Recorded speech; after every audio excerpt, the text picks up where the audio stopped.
Psalm 72. A Psalm for Solomon.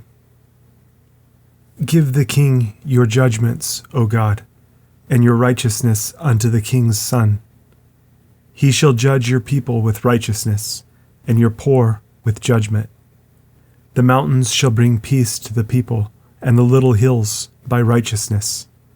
He shall judge the poor of the people. He shall save the children of the needy, and shall break in pieces the oppressor. They shall fear you as long as the sun and moon endure, throughout all generations.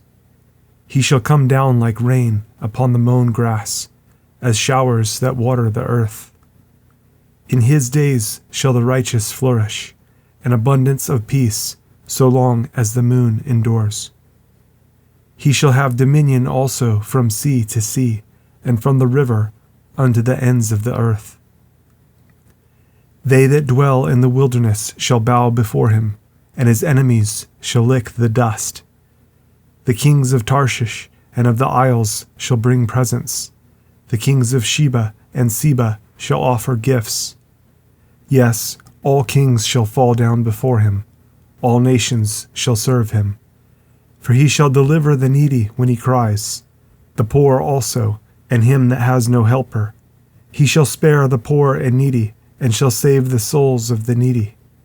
He shall redeem their soul from deceit and violence, and precious shall their blood be in his sight. And he shall live, and to him shall be given of the gold of Sheba.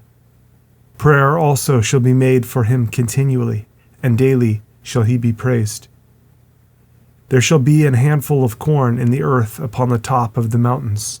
The fruit thereof shall shake like Lebanon, and they of the city shall flourish like grass of the earth.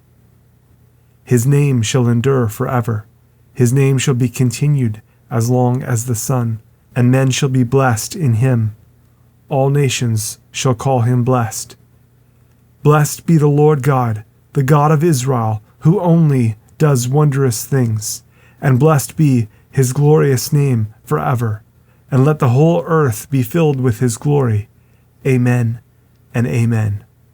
The prayers of David, the son of Jesse, are ended.